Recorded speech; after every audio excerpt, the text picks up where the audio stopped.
함께 기도드리겠습니다. 사랑과 은혜가 풍성하신 하나님 아버지, 폭염 속에서도 저희들의 건강과 삶을 지켜주시고 이 복된 주일 저희를 주님의 전으로 불러주시고 주님의 얼굴을 구하며 예배드리게 하심을 감사드립니다. 우리의 마음과 생각을 정결하게 하시고 예배 시간 동안 오직 주님만 바라보게 하옵소서. 하나님 아버지, 이 시간 저의 연약함을 고백합니다. 말과 행동으로, 때론 생각으로 주님의 뜻을 저버리고 세상의 욕심을 따라 살았던 저희를 불쌍히 여겨 주시옵소서. 말씀을 듣고도 행하지 못했고 기도하기보다 염려하며 살아온 저희를 용서하여 주옵소서. 하나님의 자녀답게 살 수 있도록 성령으로 우리의 심령을 날마다 새롭게 변화시켜 주옵소서. 하나님, 이 나라를 위해서 기도드립니다. 사회 곳곳에서 정의와 양심이 살아있게 하옵시고 갈등과 경쟁 속에서도 다음 세대가 희망을 품고 살아갈 수 있는 사회가 되게 하옵소서. 재난으로 삶의 터전을 잃고 이런 이들에게 긍휼을 베풀어 주옵소서. 건강을 지켜주시고 회복의 문을 열어주옵소서. 하나님, 우리의 믿음의 공동체가 사랑으로 서로 이해하고 섬기며 든든히 세워져 가게 하심을 감사드립니다. 이직의 구원의 방주로 그 역할을 잘 감당하게 하시옵고 주님 보시기에 더욱더 아름다운 교회가 되게 하옵소서. 교육부와 청년부를 축복하옵소서. 믿음으로 든든히 서게 하시며 각자에게 맞는 은혜와 축복을 주시고 가장 좋은 길로 인도하옵소서. 이 시간 말씀 전하시는 목사님께 성령의 능력을 부어 주시옵소서. 말씀을 통하여 우리의 마음이 새로워지게 하시고 아픈 자에게 위로를 주시고 지친 자에게 힘을 주시며 시험 당하는 자에게 믿음을 더하여 주옵소서. 상한 심령을 위로하시는 사랑 많으신 예수님 이름으로 기도드립니다. 아멘. 지난주에 이어서 오늘은 제6계명, 10계명 중에 살인하지 말라라는 말씀을 함께 나누겠습니다. 이 정언명령이라고 해서 당연하고 의심의 여지가 없이 확실한 명령들이 성경에 여러 있습니다. 성경뿐만 아니라 살인하지 말라라고 하는 명령은 전 세계 모든 규칙이고 법이고 또 우리 역시 여러분 중에 인생을 살면서 누군가를 죽일 것 같은 그런 사람은 한 분도 안 보입니다.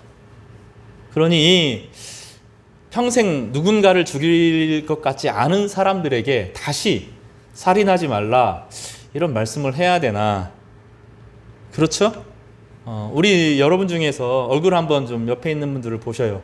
누구 죽일 사람 같이 보입니까?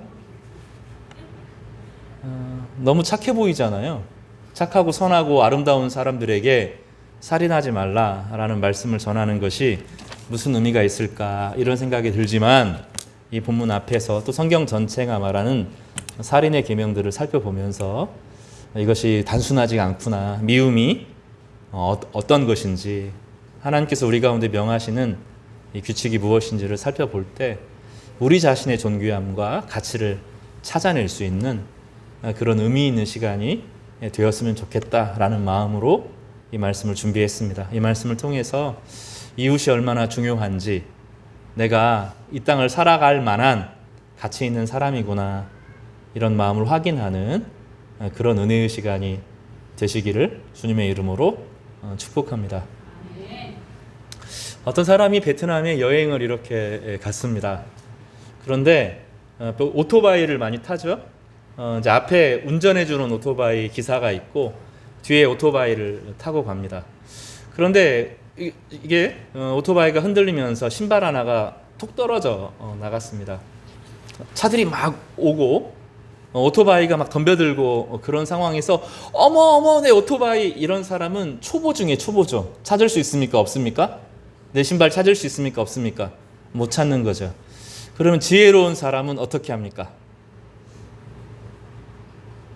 그 신발 가지고 있으면 뭐예요, 그죠? 남은 신발 한 짝을 떨어뜨려 놓는 거죠. 누군가 혹시 그 신발에 맞는 사람이 그 신발을 찾아서 신도록 요청하죠. 그 신발이 슬리퍼 이런 싼 것이면 상관없지만 10만 원, 20만 원 이렇게 비싼 신발, 때로는 뭐 아주 고가인 신발들 같은 경우에 다시 못 찾을 바에야 누군가가 신도록 내버려 두는 선물로 주는 것입니다. 신발 이야기를 했는데 자 보세요. 신발 한 짝만 신고 다닐 수 있습니까? 신발이 내가 오른쪽 신발을 잃어버렸는데 이 신발이 20만 원짜리 신발이라 그래요. 집에 가니까 다른 20만 원짜리 신발이 또 있습니다. 그러면 요즘 패션을 중시하는 청년들은 다르게도 양쪽 신발을 다르게도 신기도 해요.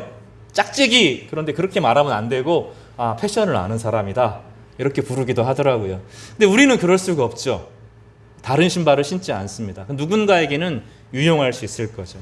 이걸 뭐라고 부르냐면 짝이라고 불러요. 지난주에도 설교를 했지만 짝으로 존재할 때만 가치가 드러나는 것들이 있습니다.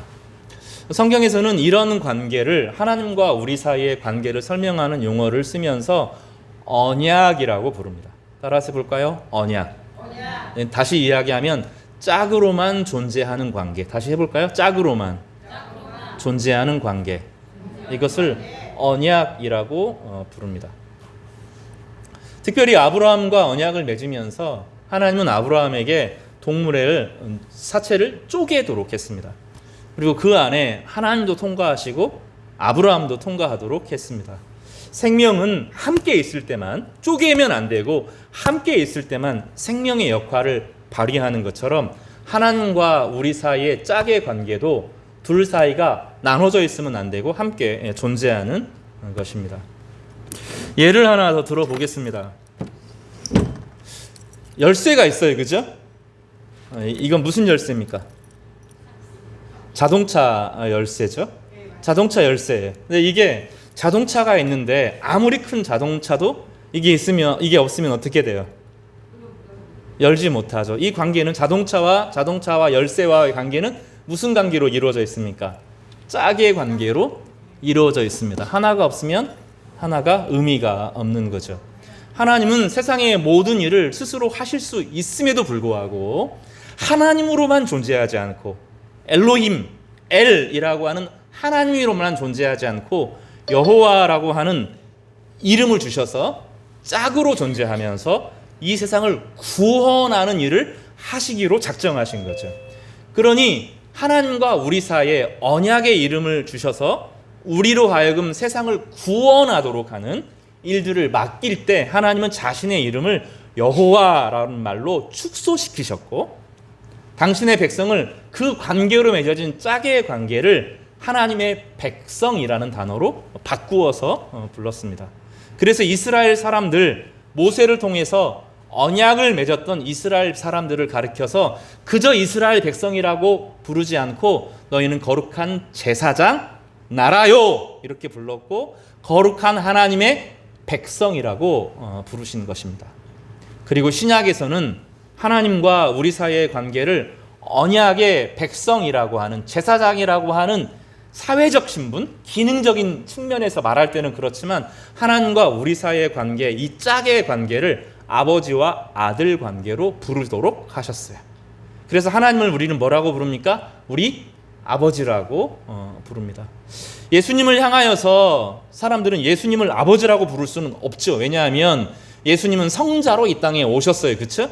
그래서 여호와라는 칭호를, 여호와란 단어는 신약에서 쓰지 않고 신약에서는 구약에서 불렀던 칭호, 여호와라는 단어는 구약에서도 여호와 하나님이라고 부르진 않았고 호칭을 쓸 때는 주 하나님이라고 불렀기 때문에 예수 그리스도를 향하여서 예수 우리 주라는 단어를 쓰면서 이 주라는 단어가 여호와라는 단어를 함축하게 해서 하나님과 우리 사이의 관계가 짝의 관계로 존재하도록 하셨던 것입니다.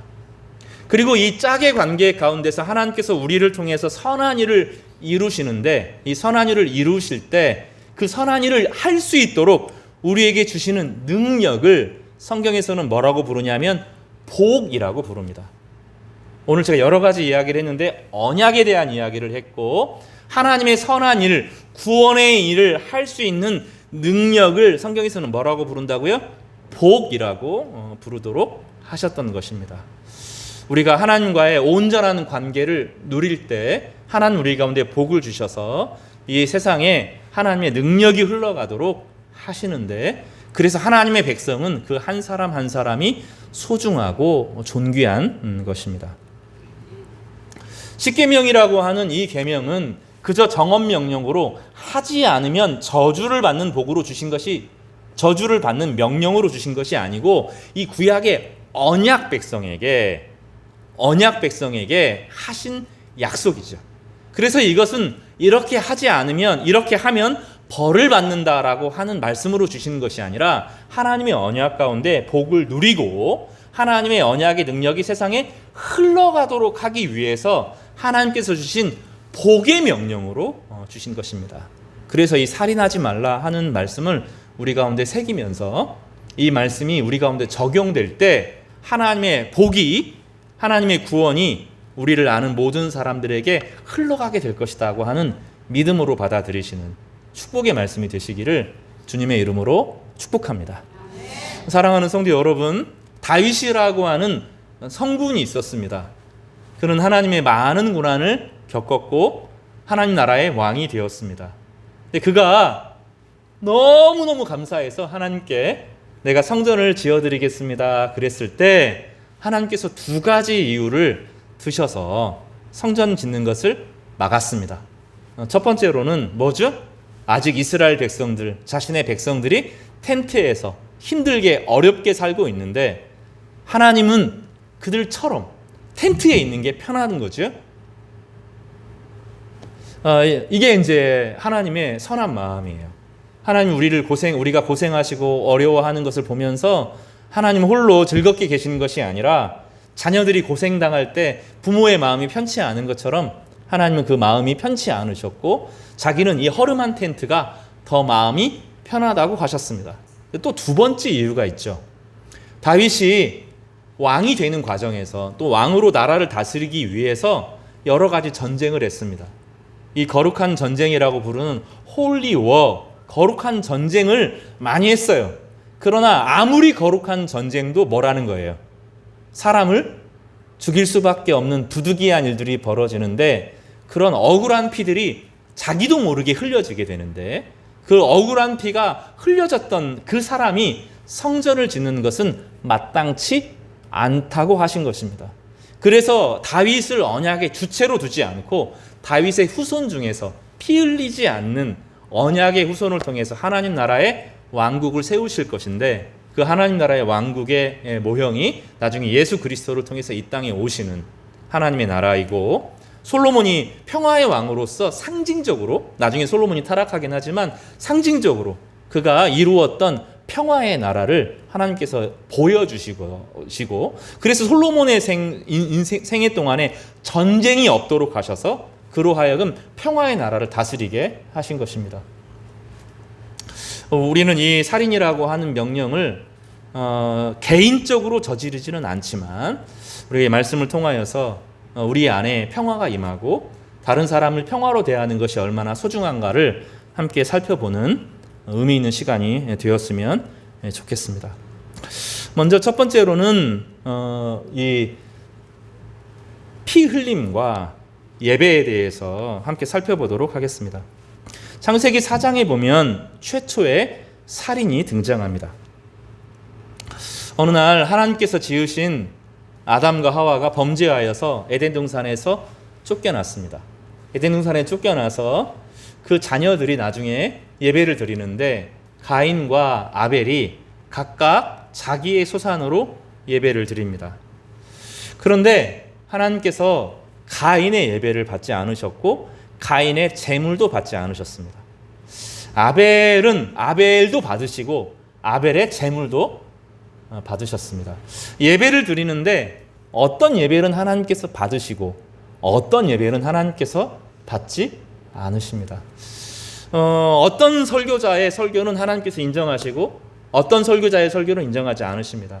어떤 마음은 하나님께서 귀한 예배자로 받으시는데 어떤 사람은 예배자로 인정하지 않는 거죠. 예수님께서는 내 성전 앞마당만 밟고 가는 사람들이 많다고 말씀하시기도 했습니다. 성도 여러분, 여러분의 예배를 하나님께서 받으시기를 바랍니다. 이 전통을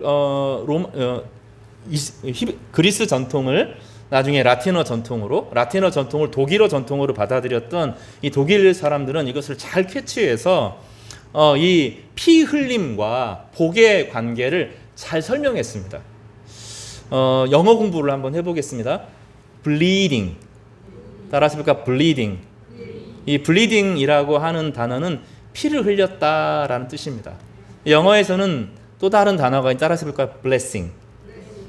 blessing이라고 하는 것은 하나님께서 복을 주시다라는 단어를 쓸 때 blessing이라는 단어를 씁니다. 왜 bleeding과 blessing이 연결되어 있는지 성경에서는 이 bleeding에서 blessing이 나오는데 언어가 그렇게 돼요. 언어적으로 보면 피 흘리다라고 하는 단어에서 복 주다라는 단어, 복을 받다라는 단어가 나옵니다. 이것은 우리에게 익숙한 용어입니다. 우리나라도 옛날 사람들은 제사를 드렸죠. 조상에게 제사를 드렸습니다. 조상에게 제사를 드릴 뿐만 아니라 하늘의 제사를 드렸습니다. 하늘의 제사를 드리는 이유는 인간의 죄가 너무 많아서 하늘을 가렸고 하늘에 저주가 내리고 하나님의 복이, 하늘의 복이 임하지 않기 때문에 그 안에 하나님의 능력이 임하고 신의 능력이 임하려고 하면 신이 우리나라 사람이니까 하나님이라고 부르진 않았겠죠. 신이 우리를 축복해야 된다라고 생각을 했습니다. 우리나라만 그런 것이 아니라 중국도 그렇고 인도도 그렇고 저기 멕시코도 그랬고 아즈텍 문명도 그랬고 전 세계 모든 나라들에게는 제사가 있었고 이 제사 제도에서는 피 흘림이라고 하는 요소가 반드시 있었습니다. 감사제로서 소제를 드리기도 합니다. 우리에게 드렸던 여러 가지 감사를 담아서 곡식을 드리기도 하는데 곡식을 드리는 것은 두 번째고 항상 감사제 이전에서는 피를 흘리는 제사가 따라왔습니다. 지금은 사람들이 몇 살을 살아요? 30, 40, 50, 60, 70, 80, 90 넘게 삽니다. 근데 옛날 사람들은 대부분의 많은 사람들이 어릴 때 전염병으로 죽고 어릴 때 많은 사람들이 죽습니다. 그러니까 자녀들 중에서 이 아이가 태어나서 정상적으로 자라서 건강한 아이로 산다는 확신이 없어요. 그래서 어린 아이들이 많이 죽습니다. 그러니까 부모님들은 당연히 아이들 중에서 몇 사람은 죽는 거를 당연하게 여기죠. 그러니 슬퍼할 겨를이 없이 생존을 살아갈 수밖에 없어요. 그렇지 않아요? 30이 되면 또 병으로, 거기에 맞는 병으로 죽고 40이 되면 병으로 죽습니다. 그러니까 연세가 많은 분들이 계신데 아주 드물죠. 그래서 환갑이 되면 어떤 일이 벌어집니까? 잔치를 벌여줍니다. 잔치를 벌이는데 가족끼리만 잔치를 벌이는 게 아니라 동네 사람들이 모여가지고 와, 우리 남편이, 우리 부모님이 환갑이 되었어, 60이 되었어 하고 잔치를 벌여줍니다. 50을 넘어서 사는 것만으로도 대단하게 여겼습니다. 그러니까 저는 거울을 보면서 참 그래도 살 만큼 살았다라고 생각을 해요. 믿겨지지 않겠지만 저는 충분히 산 것 같아요. 저희 교회에 60대 그 중직자들이 계신데 늙지를 않아요. 늙지를. 탁구를 치면 점점 세집니다. 저도 어제 집사님 한 분이랑 탁구를 쳤는데 60대 분에게 박살이 났어요. 제가 안 되더라고요. 그 60대가 쌩쌩합니다. 그러니까 우리 시대는 무엇을 잃어버리냐면 사람이 죽고 사람이 죽는구나, 언제든지 죽을 수 있구나 하는 사실을 잃어버리고 살죠. 제가 무슨 얘기를 하려고 하냐면 인생이 모든 문명에, 지금 우리 문명, 전 세계 문명이 잃어버리고 있는 것 중에 하나가 죄가 심판을 가져온다는 거예요. 죄가 심판을 가져오고 결국 모든 사람이 하나님의 심판대 앞에 서게 될 수밖에 없다는 것을 우리는 놓치고 살아갑니다. 하얀색 도화지가 있는데 먹칠을 하면 새카매집니다. 우리 옷이 있는데 하루 종일 돌아다니면 아무리 깨끗하게 관리를 해도 시간이 지나면 땀이 차서 냄새가 나죠. 탁구를 치면 탁구복을 한 번 입고 두 번 입을 수 있는 세 번째 입으면 냄새가 나서 못 입어요. 우리 인생이 그렇다는 것을 모르죠. 죄가 쌓이면 심판이 임하는 것이 모든 민족이 알고 있었던 것이고 우리가 결국은 죽고 신의 심판 앞에 서야 된다는 것을 성경뿐만 아니라 전 세계 모든 사람들이 양심으로, 문화로, 삶으로 뼈저리게 느꼈어요. 그리고 사람들이 알았어요. 전 세계 모든 문화가 다 알았어요. 자기가 지은 죄가 언젠가는 자기에게로 돌아온다는 것을 사람들이 다 알았어요. 그래서 자기의 인생 가운데 자기가 어떤 일을 행했는데 어떤 어려움이 다가오면 사람들은 돌아봤습니다. 혹시 내가 지은 죄가 있나 라고 생각했어요. 내가 뭔가 잘못한 게 있나 생각을 하고 사람들은 살았습니다. 그런데 가만히 보면 정말로 그러는 거죠. 자기가 지은 죄만큼 꼭 심판을 받는 거예요. 근데 어떤 사람들 그걸 피해갑니다. 권력 있는 사람들은 죄가 있어도 심판을 안 받는 것 같고, 권력 있는 사람 그것을 피해가는 것 같고, 돈이 많은 사람들은 그것을 넘어서서 자기 죄를 안 받는 것 같기도 하는 거죠. 그러나 성경은 이것을 명확하게 다시 이야기하는데 그 사람들이 가장 무서운 심판을 받는다는 거예요. 그러니까 이 땅을 살아가면서 악을 저지르고 온갖 죄를 저지르고도 아무렇지도 않은 사람들이 요한계시록에 보면 그 사람들이 최후의 심판을 다 받게 된다는 거죠. 그리고 하나님의 은혜가 임하지 않으면 그들의 삶이 회복되지 않는 겁니다. 그러니 우리는 이 세상을 보면서 너무 불평할 필요가 없어요. 악한 사람이 잘 되는 것을 보면서 어떻게 이 세상이 이렇게 억울한가? 어떻게 세상에 이런 일이 있을 수 있는가? 어떻게 이렇게 정당하지 못한 일이 막 벌어지는가? 그럴 염려가 하나도 없습니다. 결국은 하나님의 심판대 앞에 모두가 서게 될 것이기 때문입니다. 성경에서는 나중에 두 종류의 사람들이 사람 중에서는 가장 무서운 심판을 받게 되는데, 한 종류의 사람은 따라서 볼까요? 왕과 권력자. 두 번째 사람은 상인. 따라서 볼까요? 상인. 왕과 권력자들과 상인이 가장 무서운 심판을 받게 될 것입니다. 그 얘기를 오늘 좀 하겠습니다. 가인이라고 하는 사람과 아벨이라고 하는 사람이 제사를 드립니다. 제사의 기원이 언제인가를 따져보면 창세기 2장으로 거슬러 갑니다. 창세기 4장에 가인과 아벨이 제사를 드리죠. 그러나 가인과 아벨은 누구에게 제사를 배웠을까요? 양심에 따라서 내가 죄를 지었으니 하나님께 제사를 드리자, 그게 아니라 누구를 통해서 배웠을까요? 당연히 누구에게 배웁니까? 그의 부모를 통해서 배웠을 것입니다. 그 부모는 어떻게 제사를 드릴 수 있었겠습니까? 하나님이 어떻게 하시죠? 범죄한 가인 아담과 하와 이 아내에게 하나님께서 가죽옷을 입혀주시죠. 성경 이 구약 학자들이, 언약 신학자들이 이걸 잘 포착해 내었는데, 그들이 가죽옷을 지어서 입습니다. 그들이 하나님 앞에 자신들이 수치스러워서 죄를 짓고 나면 부끄러워요. 사람이 죄를 짓고 나면 기본적으로 수치를 경험하고, 내가 죄를 지었구나, 잘못했구나 하는 것이 느껴지죠. 그러면 자기 자신이 싫어요. 죄를 지은 자기 자신이 밉고 싫어집니다. 그래서 아담이 어떻게 했어요? 그동안 벗었지만 부끄러워하지 않았던 이 아담과 하와가 어떻게 합니까? 옷을, 나뭇잎을 가려서 자기를 가립니다. 자기의 수치를 가리는 거죠. 그러나 나뭇잎이 어떻게 돼요? 금방 시들어 버립니다. 하나님께서는 그들에게 가죽옷을 입혀주셨어요. 가죽옷은 무엇을 통해서 만들어집니까? 생명이 죽어야만 가죽옷이 생깁니다. 그러니 가죽옷이 창세기 2장에 가죽옷을 입혔다라고 하는 것은 어떤 생명이 죽은 거죠. 이 생명이 죽은 것을 기념하는 거죠. 우리의 죄가 하나님 앞에 지었던 최초의 범죄를 가지고 인간이 살 수가 없었는데, 피를 흘림을 통하여서 그 식피가 죄를 가리고, 그 가죽옷이 인간의 죄를 가리우면서 자기의 벗은 수치를 보지 않게 되는 거죠. 여러분, 우리가 옷을 벗고 안전을 위해서 옷을 입잖아요. 그렇죠. 그러나 성경에서는 인간이 원래는 좀 더 아름다웠던 것 같아요.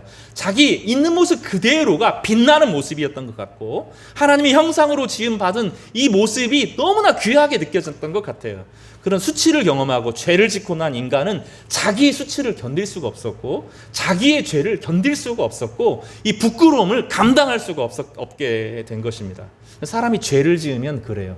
다른 사람의 낯을 피하게 되고, 자기가 당당하지 못하면 숨어 도망다니게 되죠.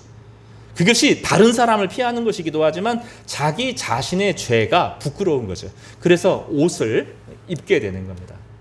하나님은 인간에게 가죽옷을 지어 입히면서 피가 흘려짐으로 죄를 죽어야 될, 하나님께서 너는 죄를 지으면 정령이 죽을 것이다 하였지만 생명을 연장을 시켜주셨죠. 그러니 아담과 하와는 이후로 예배의 삶을 살게 되죠. 제사를 통한 예배인데, 그래서 예배에는 피 흘림이 따라와야 하는 거죠. 신약 성경에도 여러 번 이야기하는데 예배에는 피 흘림이 따라와야 하는 것입니다. 그리고 소제라고 하는 것은 감사제인데, 그 소제라고 하는 것이 있어요. 곡식으로 드리는 것을 소제라고 부릅니다. 레위기에 보면 소제가 나오는데, 소제는 단독적으로 드리는 게 아니라 이 속죄제, 죄를 속하는 이 속죄제와 화목제 이후에 드리는 거죠. 그러니 소제는 감사제로서 죄를 속하는 예배가 아닙니다. 그러면 예배는 나중에 이 예배가 아주 체계화된 것이 레위기에 등장을 하게 되는데, 최초의 예배는 피를 흘리는 예배를 드리는 거예요. 그러니 아담과 하와가 드렸던 예배는 피를 흘리는 제사였고, 또 이 아담과 하와가 드려졌던 이 예배를 배웠던 가인과 아벨은 피 흘리는 제사를 드려야 했습니다. 그러면 여기서 피 흘리는 제사를 드린 것을 담당하는 사람을 아벨이 그 일을 담당하고, 하나님은 아벨을 제사장으로 삼으시고 가인이 아벨과 함께 예배를 드리도록 한 겁니다. 그러나 가인은 그 아벨이 제사장 된 것을 인정할 수가 없었고, 자기 스스로 자기가 쌓은 성과로, 자기의 성취로 하나님께 나아가려고 했던 것입니다.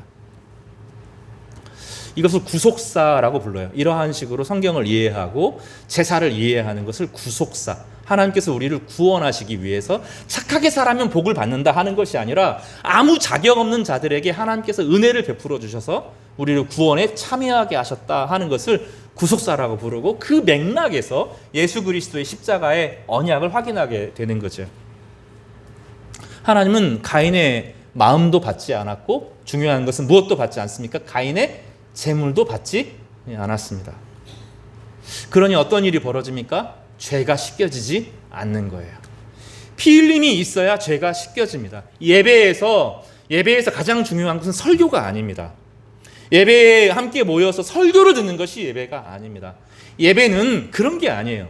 예배는 우리의 죄와 우리의 허물을 하나님 앞에 아뢰므로 예수 그리스도의 피에 우리가 씻겨지는 것을 제사라고 부르고 예배라고 부르는 것이죠. 그러니까 우리 예배는 함께 모여서 우리의 착하고 선한 마음을 하나님께 막 드리고 좋은 교훈의 말씀을 듣는 게 아닙니다. 예배는 우리의 상하고 깨어지고 죄와 허물을 주님 앞에 다 가지고 나와서 그 죄가 씻겨지는 거죠. 그 죄를 씻어주는 것은 누구만 하실 수 있습니까? 예수 그리스도의 피로만 하는 것입니다. 예수 그리스도의 피가 있어야 그게 예배가 되는 것이고, 우리의 죄를 하나님 앞에 고백하고 우리의 연약함을 고백하고 우리의 허물을 하나님 앞에 다 고백할 때 하나님께서 우리를 씻겨주시는 거죠. 이 관계, 하나님이 우리를 씻겨주시는 관계, 이것을 언약의 관계라고 부릅니다. 여러분 기억하시죠? 그 예수님께서 베드로의 발을 씻겨주셨습니다. 그러니 베드로가 뭐라고 말합니까? 제가 예수님의 종인데, 예수님의 제자인데 제 발을 씻겨주는 것을 제가 어떻게 할 수 있습니까? 베드로가 거절하죠. 그러니 베드로가 예수님께서 뭐라고 말해요? 이렇게 해야 된다는 거예요. 내가 너를 씻겨줘야 너와 내가 제자가 된다는 거죠. 하나님의 언약 관계가 된다는 것입니다. 예수님과 우리와의 관계는 짝으로 이루어져 있는데, 예수님이 우리의 죄를 씻겨주는 관계인 거예요. 예수님의 십자가의 피로 우리의 죄를 씻어주는 관계인 거죠. 그럴 때 하나님께서 씻어주실 뿐만 아니라 복이 임하는 거예요. 복이. 하나님과의 언약 관계 가운데서 온 세상을 구원하는 하나님의 백성으로 세워지는 것인데, 구약에서는 이것을 뭐라고 불러요? 제사장이라고 불렀고, 신약에서는 너희는 영적 제사장 혹은 소금과 빛으로 산다고 설명하는 것입니다. 윤리와 도덕적으로 착한 것이 먼저가 아니라 예수님이 우리 죄를 씻겨주는 것이 중요합니다. 그래서 우리는 예배 때마다 우리의 죄를 주님 앞에 통회함으로 고백하는 거죠. 다시 말하지만 예배는 좋은 교훈의 말씀을 들으려고 오는 것이 아닙니다. 좋은 교훈의 말씀은 유튜브에 많아요. 좋은 설교는 유튜브에 많아요. 좋은 책에 수많은 것들이 있어요. 이 예배는 그게 예배가 아닙니다. 유튜브에 좋은 교훈을 들었다고 예배가 되는 것이 아니고, 예수 그리스도의 피 흘림을 통하여서 다시 거룩해지고 다시 새로움을 입고 하나님과의 언약 관계로 들어오는 것을 말합니다. 가인은 하나님의 씻겨짐이 아니라 내가 뭐 잘못했는데, 내가 이만하면 됐지, 이만큼 노력하고 이만큼 소재를 드리고 이만큼 하나님께 드리면 됐지라고 생각했던 거죠. 하나님은 그 예물을 받지 않으셨습니다. 우리 예배를 하나님께서 받으시려면 착함으로 안 됩니다. 봉사로 안 됩니다. 열정으로 안 됩니다. 상한 심령을 가지고 우리의 지었던 모든 죄를 하나님 앞에 가지고 오는 거죠. 그래서 주님께서 우리를 머리에서 발끝까지 씻어주시기를 간구하고 주의 십자가를 믿음으로 받는 것입니다. 그것이 구약에서 신약까지 일관된 구속사의 메시지인 것이죠. 가인에게 문제가 생겼습니다. 하나님이 씻겨주지 않으니 하나님의 능력이 흘러들어오지 못합니다. 자신의 힘은 있는데 하나님의 은혜가 없습니다. 은혜 없이 인생을 살아도 충분한 사람이죠. 가인은 힘이 셌고 가인은 그렇게 할 수 있다고 생각했던 거죠. 그러나 하나님은 그도 받지 않으시고 그의 재물도 받지 않으셨습니다. 다시 말하지만 구약에 보면 소제가 있습니다. 거룩하게 드리는, 하나님께 드리는, 곡식으로 드리는, 곱게 빨아서 드리는 예배가 있습니다. 그러나 소제만으로 예배가 되지는 않습니다. 항상 속죄가 따르고 희생제사가 따르고 희생제사를 위한 대속죄일이 있어야 되고 거기에 필요한 거룩한 제사장이 필요한 것이죠. 그러니 하나님의 자녀들, 구약 성경에 기록된 하나님의 자녀들은 거룩한 제사장으로 살기를 하나님께서 요구하시는 것이죠. 그러나 이 가인이 하나님과의 관계가 깨어졌을 때 그의 책임을 누구에게 돌립니까? 아벨에게 돌립니다. 나의 욕구, 나의 자신감, 나의 성취가 아니라 아벨 때문에 하나님이 나를 싫어한다. 쟤는 사랑을 받고 나는 왜 안 되나? 이런 미움 속에 사로잡혀서 결국은 아벨을 죽입니다. 그를 자기가 돌봐야 될 사람으로 자기 형제로 대하지 않고 그를 적으로 대한 것이죠. 원래 호스피탈리티라고 하는 환대라는 단어가 있습니다. 이 환대라고 하는 단어의 원어는 이웃을 향할 때 이웃을 호스트라고 불러서 이웃을 호스피탈리티라고 부르는 거죠. 그런데 옛날에 그 항해의 시대 또 양을 치는 그 시대에서는 어렵게 항해를 하다가 낯선 사람을 만나면 그렇게 힘이 되죠. 내가 이렇게 어려운데 저 사람을 통하여서 내가 겨우 살았구나. 그러니 이웃이 어떤 존재가 돼요? 자기에게 친구가 되고 환대가 됩니다. 그런데 농경사회가 되면서 누군가가 쳐들어오면 자기가 잘 갖고 온 것을 뺏어갈 수 있게 됐죠. 그러니 이웃이라고 하는 똑같은 단어가 한때는 환대로 번역되고 나중에는 적으로 바뀝니다. 똑같은 단어가 예전에는 환대였다가 나중에는 적을 표현하는 단어로 바뀌게 됩니다. 다시 말하면 가장 가까운 사람이 어떤 사람에게는 적이 될 수 있고 어떤 사람은 이웃이 될 수도 있다는 거죠. 여러분, 이 부부관계 가운데서도 가장 가까울 때는 이 사람이 나에게 최고의 이웃이잖아요. 그죠? 그러나 관계가 깨어지고 내 마음에 불안이 생기면 어떤 일이 생겨져요? 자신의 책임을 누구에게로 떠넘기게 됩니까? 너 때문에 내가 이래 라고 말하죠. 그죠? 우리는 그렇게 말할 수 있는 자격이 없어요. 부부와의 언약이라고 하는 것은 하나님께서 그 사람에게 짝지어준 이유가 있는 거죠. 그러나 우리가 아직 그 신비를 깨닫지 못하여서 내가 가장 나에게 사랑을 나를 통하여 하나님의 사랑을 가르쳐 주도록 한 내 아내가, 내 남편이 적으로 여겨질 때가 있는 거죠. 이 왼수 이런 말 쓰잖아요. 그런 말을 쓰는데 이것이 우리 안에 일어나는 그 사람의 문제이기도 하지만 그 사람이 정말로 나에게 해를 끼쳐서 그럴 때도 있지만 대부분은 내 마음이 하나님의 은혜로 충만하지 않아서 생긴 문제인 거죠. 성경에서는 이것을 살인이라고 하는 이 최초의 살인의 관계가 내 동생이, 내 가장 사랑하는 이웃이 적으로 돌변한 사건이라고 표현하는 거예요. 우리 안에서 정말로 회복돼야 될 중요한 이야기들은 내 가장 가까운 사람을 적으로 여기지 않고 사랑으로 환대하는 지혜를 배우는 것인데, 성경에 의하면 하나님과의 관계 가운데 풍성함을 누릴 때 가능하다는 거예요.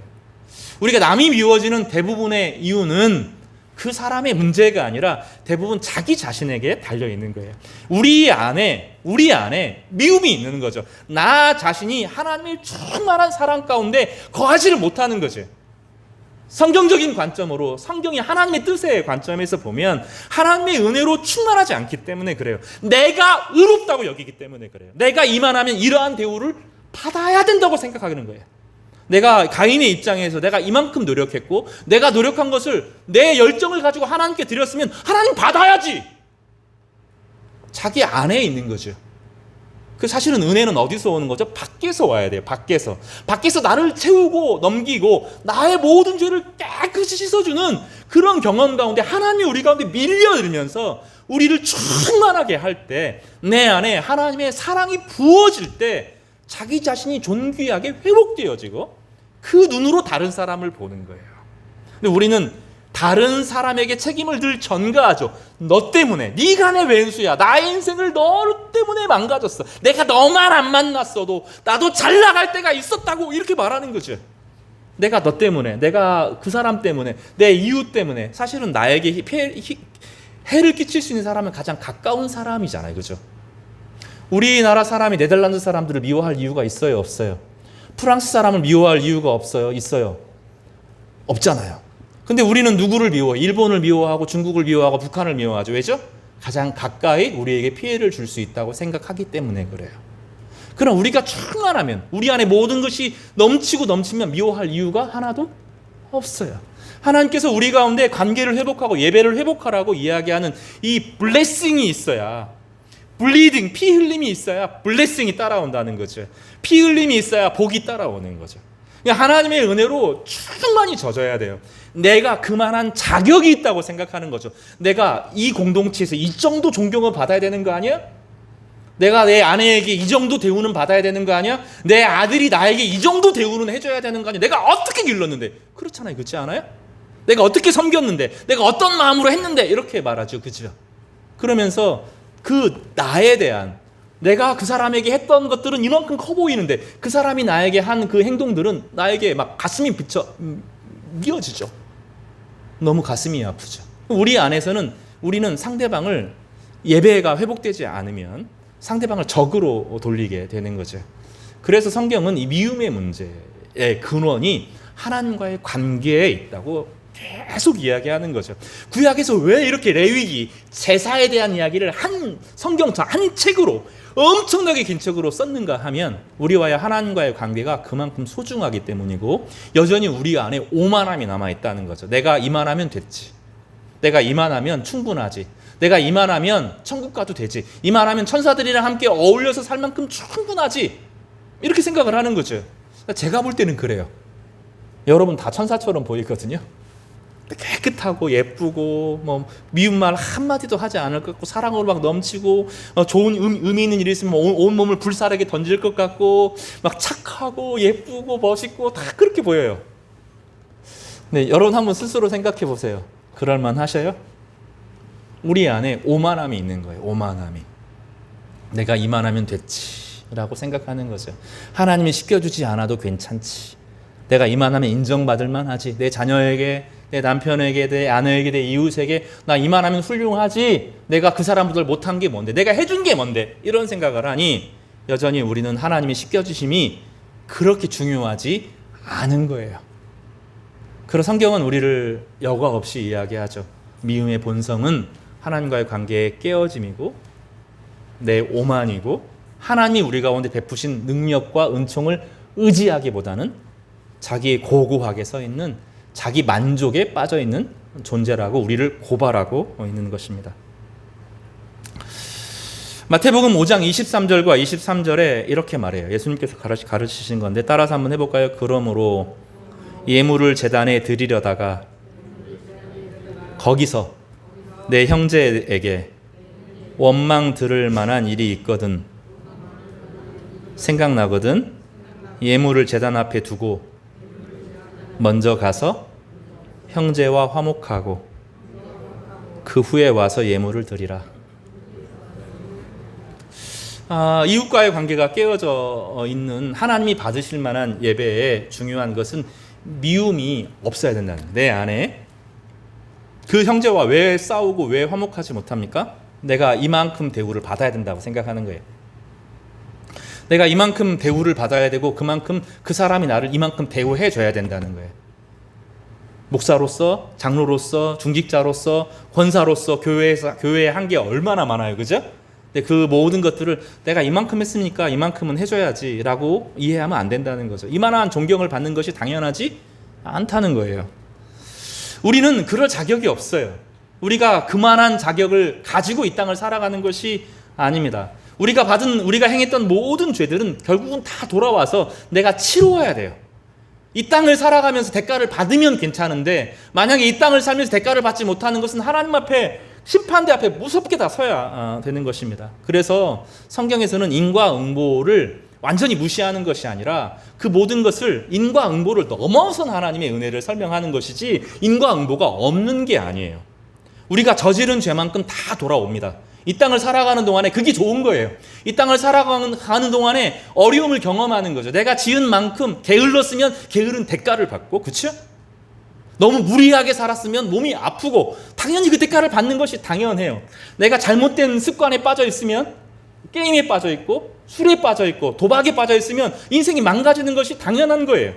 그런 하나님께서 인과응보로 빠져 있는 우리들에게 참된 예배를 통하여서 이것을 딱 끊도록 해주시는 능력을 부여해 주시죠. 그래서 인과응보를 넘어서는 하나님께서 은혜를 주시는 거죠.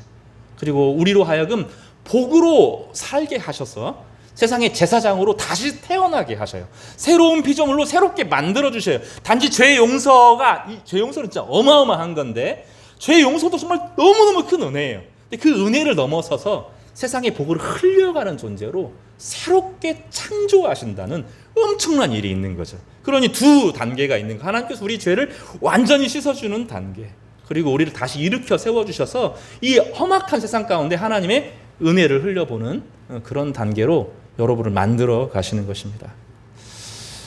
또 내 이웃을 사랑하고 내 원수를 미워하라 하였다는 것을 너희가 들었으나, 마태복음 5장 43절에서 48절까지 이 내용입니다. 나는 너희에게 이르노니 너희 원수를 사랑하며 너희를 박해하는 자를 위하여 기도하라. 불가능한 요구를 우리 가운데 하십니다.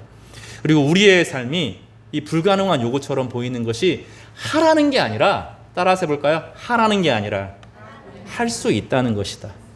이게 대단히 놀라운 것인데, 불가능한 것을 요구하는 것이 아니고 그런 존재로 우리를 바꾸어 가신다는 약속의 말씀이에요. 이게 인과응보에 매이고 그 사람이 나에게 잘못한 것이 막 서운하고 내가 이만한 대우를 받아야 되는 대우를 못 받는 것 같고 막 마음이 분하고 막 이런 마음이 아니라 그 사람을 향하여서 축복할 수 있는 넉넉한 마음을 주신다는 거죠. 어떻게 가능해집니까? 참된 예배 가운데 예수님께서 우리를 씻어주시는 그 놀라운 은총 가운데 하나님이 우리 아버지 되심을 통하여서 그런 사람으로 우리를 변화시켜 주신다는 것입니다.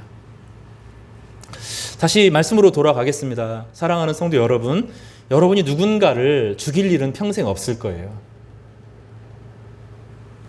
그러나 이 문화 가운데 우리는 죽음의 문화 안에 살아가고 있습니다.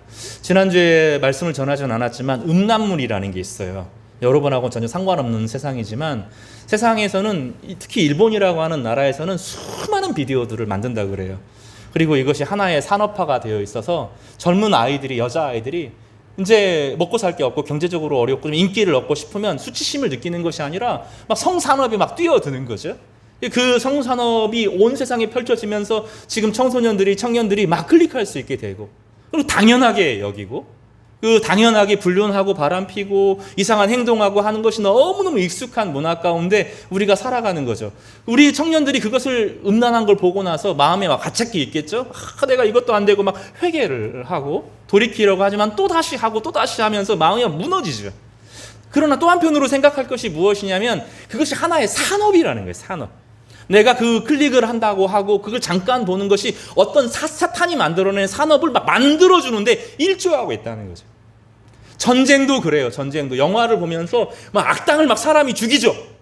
누군가가 막 일어나가지고 악당을 막 죽이는데 막 이렇게 죽이고 저렇게 죽이고 막 엎어치기고 총으로 죽이고 미사일로 죽이고, 그러면 사람들이 우와 시원하다 막 이렇게 말하는 거죠.